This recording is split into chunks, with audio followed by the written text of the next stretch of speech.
نحمده ونصلي على رسوله الكريم اما بعد فاعوذ بالله من الشيطان الرجيم بسم الله الرحمن الرحيم ان الدين عند الله الاسلام صدق اللہ العظیم۔ بھارت میں جس وقت انگریزوں کے خلاف جد و جہد جاری تھی اور تمام تر کوششیں ان کے خلاف استعمال کی جا رہی تھی اور بھارت کے تمام شہری اس بدیشی دشمن کے خلاف سیسا کی دیوار بنے ہوئے تھے، اس وقت فکر و نظر، تہذیب، قومی مفاد، زبان، نسل اور جغرافیائی تعلق میں تفاوت کے باوجود جو چیز ان سب کو سیسا پگھلائی ہوئی دیوار بنائے ہوئے تھی وہ یہی تصور تھا کہ آزادی کے بعد یہ ملک سیکولرزم کی راہ پر چلے گا،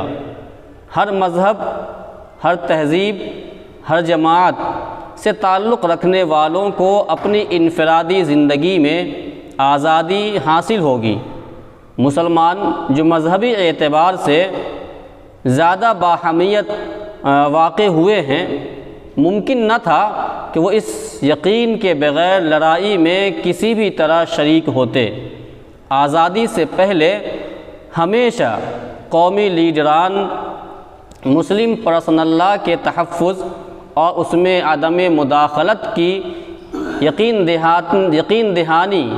کرتے رہے اور اس میں عدم مداخلت کا یقین دلاتے رہے۔ مہاتما گاندھی جی نے خود بھی گول میز کانفرنس جو کہ لندن میں 1921 عیسوی میں ہوا تھا، پوری وضاحت کے ساتھ یہ کہا تھا کہ مسلم پرسنل لا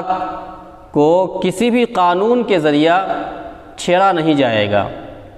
جنگ آزادی کے سالار مولانا ابوالکلام آزاد رحمۃ اللہ علیہ نے فرمایا، نہ تو کانگریس ہی کا یہ مقصد ہے اور نہ مسلمان ہی اس مقصد سے قیامت تک متفق ہو سکتے ہیں کہ بھارت سے مسلم تہذیب، مسلم کلچر اور مسلم خصائص اور خوبیوں کو ختم کر دیا جائے یا یہ تمام چیزیں ختم ہو جائیں اور وہ بھارت کی متحدہ قومیت میں جذب ہو کر جرمن یا انگریز قوم کی طرح صرف ہندوستانی قوم کے سوا کچھ نہ رہیں۔ 1938 میں ہری پور میں کانگریس نے یہ اعلان کیا تھا کہ اکثریت کے طرف سے مسلم پرسنل لا میں کسی بھی قسم کی تبدیلی نہیں کی جائے گی۔ پھر 1937 میں شریعت اپلیکیشن ایکٹ پاس ہوا جس نے زیادہ صراحت کے ساتھ مسلم پرسنل لا کو آئین کا حصہ بنا دیا۔ پھر آزادی حاصل ہونے کے بعد جب بھارت کا دستور بنا تو قانون کے سب سے اہم حصہ بنیادی حقوق کی فہرست میں ایسی دفعات بھی رکھی گئیں جس سے مسلم پرسنل لا کی حفاظت ہوتی ہے۔ دستور ہند کے آرٹیکل 25 میں مذہبی قوانین کے تحفظ کی ضمانت دی گئی ہے۔ حقیقت یہ ہے کہ یونیفارم سول کوڈ مختلف وجہوں سے ملک کے لیے کسی بھی طرح مناسب نہیں ہے۔ ایک وجہ تو یہ ہے کہ اس سے اقلیتوں کے مذہبی حقوق متاثر ہوں گے جو دستور کی بنیادی روح کے خلاف ہے۔ دوسری وجہ یہ ہے کہ یکساں قانون ایسے ملک کے لیے تو مناسب ہو سکتا ہے جس میں ایک ہی مذہب کے ماننے والے اور ایک ہی تہذیب سے تعلق رکھنے والے لوگ بستے ہوں۔ بھارت ایک تکثیری سماج کا ملک ہے جس میں مختلف مذاہب کے ماننے والے اور مختلف تہذیبوں اور ثقافتوں سے تعلق رکھنے والے لوگ پائے جاتے ہیں۔ کثرت میں وحدت ہی اس کا اصل حسن اور اس کی پہچان ہے۔ ایسے ملک کے لیے یکساں آئلی قوانین قابل عمل بالکل بھی نہیں ہیں۔ اور تیسری وجہ یہ ہے کہ مذہب سے انسان کی وابستگی بہت گہری ہوتی ہے۔ ہر انسان مذہب کو دل و جان سے زیادہ چاہتا ہے اور اس کی حفاظت کرنے کی کوشش کرتا ہے۔ کوئی بھی سچا مذہبی انسان اپنا نقصان تو برداشت کر سکتا ہے، لیکن مذہب پر کوئی آنچ آئے یہ اسے گوارا نہیں ہوتا۔ اس لیے اگر کسی طبقے کے مذہبی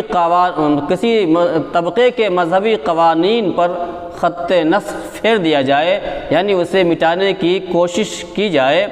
اور اس پر خود ساختہ قانون مسلط کرنے کی کوشش ہونے لگے تو اس سے مایوسی کے احساسات اور بغاوت کے جذبات پیدا ہوں گے، اور یہ ملک کی سالمیت کے لیے نقصان دہ ہے۔ ہمارے سامنے ناگاؤں اور میزوں کے واضح مثال موجود ہے کہ انہوں نے اس کے بغیر علم بغاوت کو نہیں جھکایا، اور ان کو کچھ خصوصی رعایتیں دی جائیں جن میں ان کے لیے اپنے قبائلی قانون پر عمل کرنے کی آزادی بھی شامل ہے۔ اس لیے حقیقت یہ ہے کہ مختلف گروہوں کو اپنے اپنے قوانین پر عمل کی اجازت دینا ملک کے مفاد میں ہے، اور ملک کا فائدہ اسی میں مضمر ہے۔ اس سے قومی یکجہتی پروان چڑھے گی، نہ یہ کہ اس سے نقصان پہنچے گا۔ مسلمانوں کو تو یونیفارم سول کوڈ پر اعتراض ہے ہی، لیکن اگر غور کیا جائے تو عملی طور پر خود اکثریتی فرقہ بھی اس کو قبول نہیں کرے گا، کیونکہ ہندوؤں کی مختلف ذاتیں ہیں اور نکاح وغیرہ کے سلسلے میں ان کے الگ الگ طریقے ہیں۔ ایسا نہیں ہے کہ ملک کے سارے ہندوؤں کا ایک ہی طریقہ ہو، حد تو یہ ہے کہ وہ اپنے بنیادی عقائد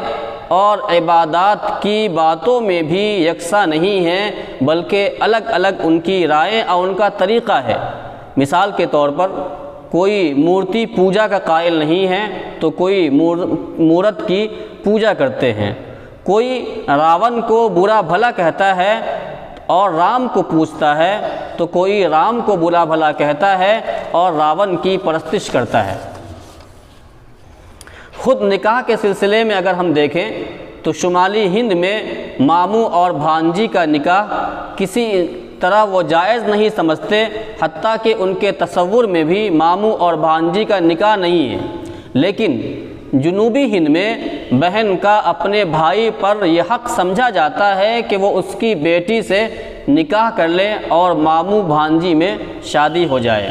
قبائلیوں کے یہاں خاندانی رسم و رواج بالکل علیحدہ اور مختلف ہے۔ آج بھی بعض قبائل میں ایک مرد 1 درجن سے زائد عورتوں سے نکاح کر سکتا ہے، یہاں تک کہ ابھی بھی ایسی رسمیں پائی جاتی ہیں کہ ایک عورت 1 سے زیادہ مرد کے نکاح میں ہوتی ہے۔ جس ملک میں مذاہب اور تہذیبوں کا اس قدر تنوع پایا جاتا ہو، وہاں ایک ہی قانون تمام گروہوں کے لیے کیسے مناسب ہو سکتا ہے، اور کوئی بھی اس کے بارے میں کیسے سوچ سکتا ہے؟ جو لوگ یکساں سول کوڈ کے وکیل ہیں اور وہ چاہتے ہیں کہ یہ لاگو اور نافذ ہو جائے، وہ بنیادی طور پر 2 باتیں کہتے ہیں۔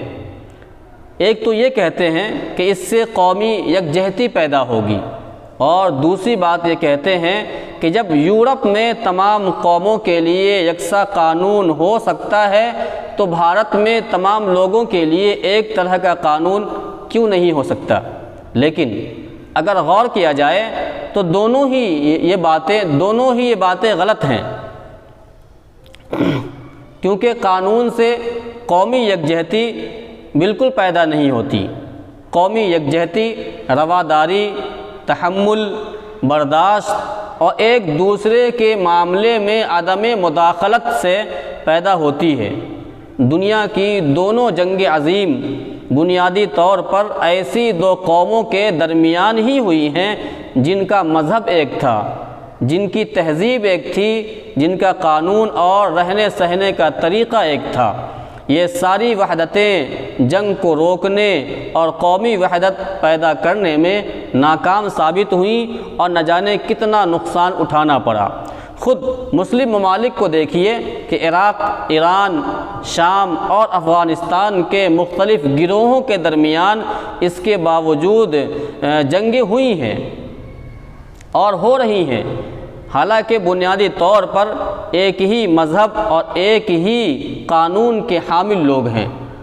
بھارت ہی کو دیکھیے کہ یہاں مختلف راجاؤں کے درمیان جنگوں کی ایک طویل تاریخ ہے۔ یہ سب ایک ہی طریقے پر زندگی گزارنے والے لوگ تھے، لیکن یہ وحدت ان کو نہیں جوڑ پائی۔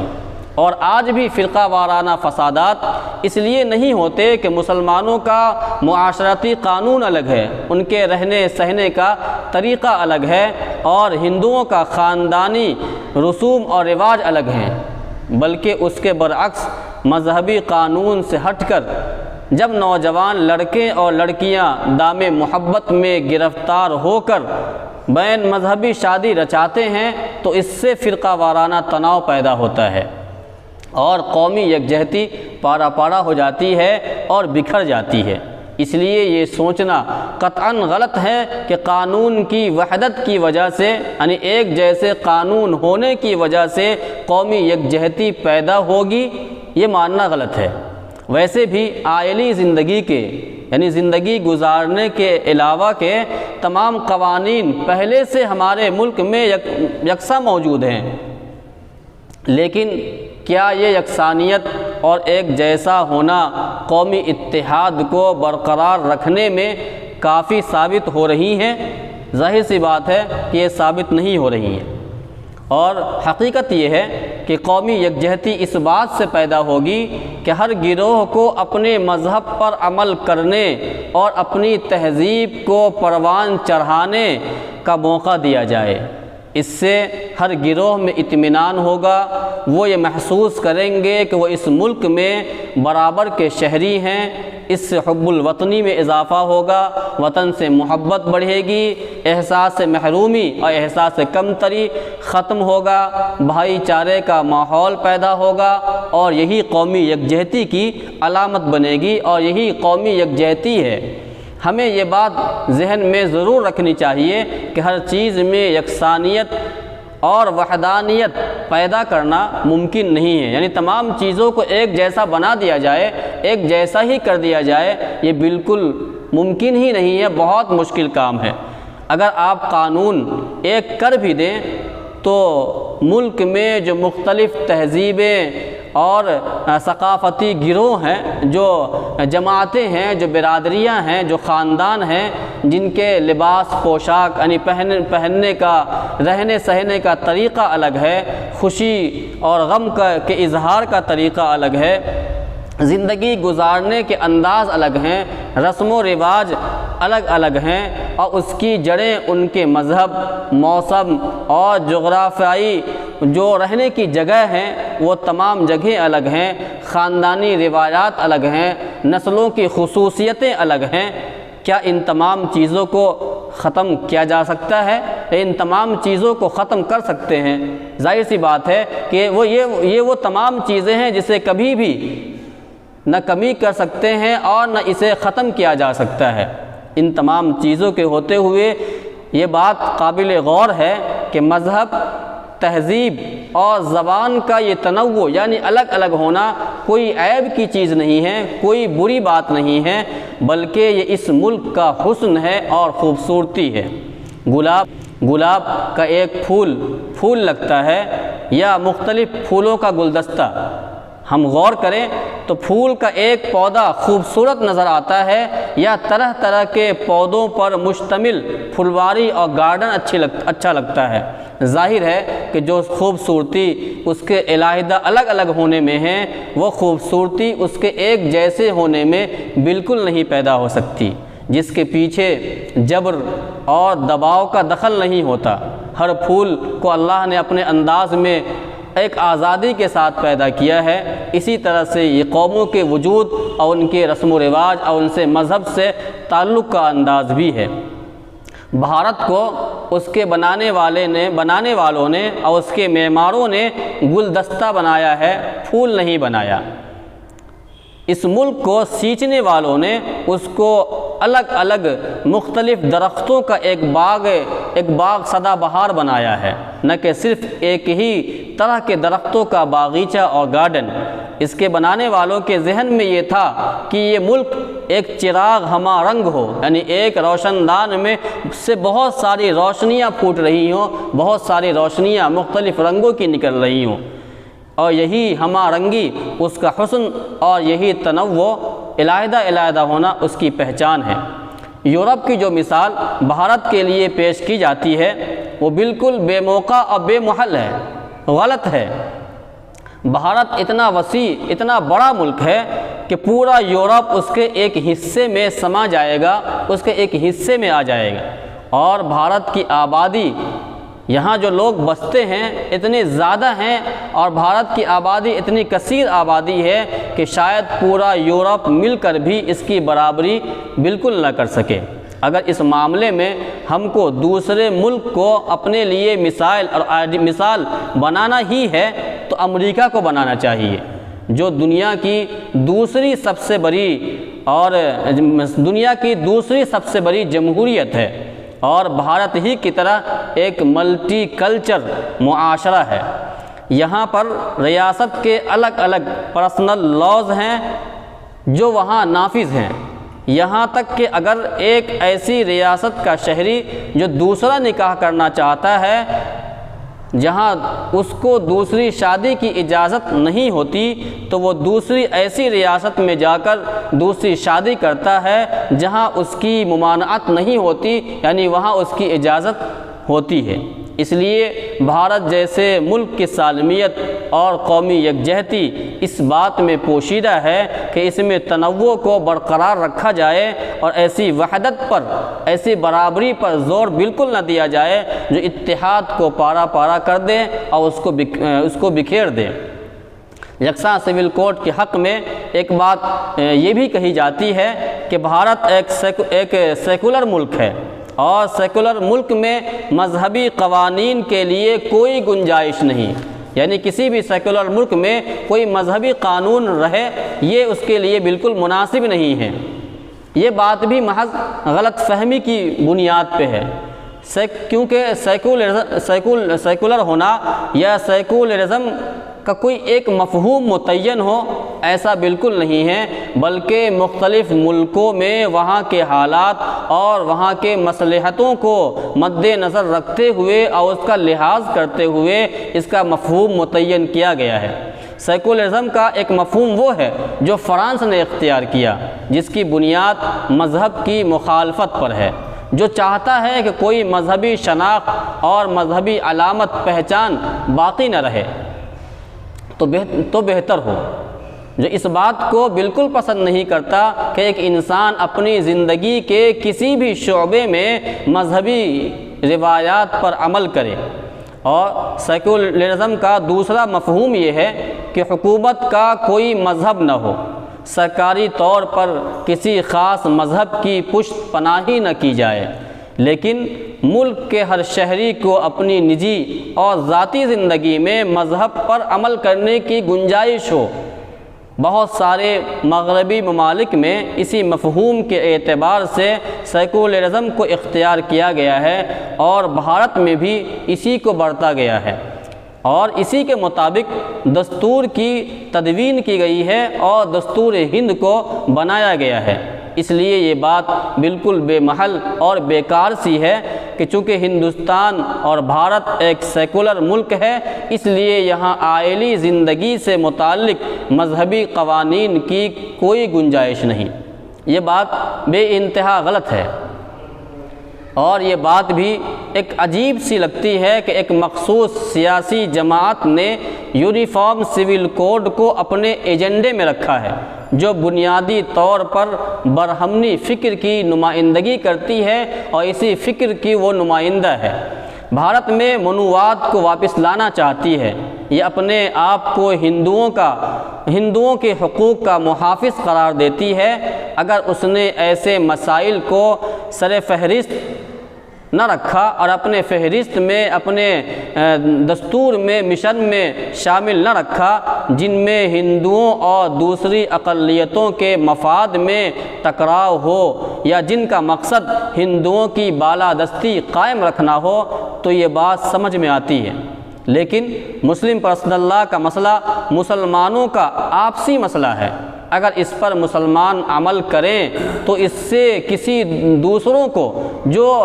مسلمان نہیں ہیں ان کو نہ تو کوئی فائدہ حاصل ہوگا اور نہ کوئی نقصان ہوگا، بلکہ ایک طرح سے فائدہ ہی یہ ہوگا کہ مسلم پرسنل لاء کے تحت مسلمان اور ہندوؤں کے درمیان رشتہ نکاح قائم نہیں ہو سکتا اور نہیں ہوگا۔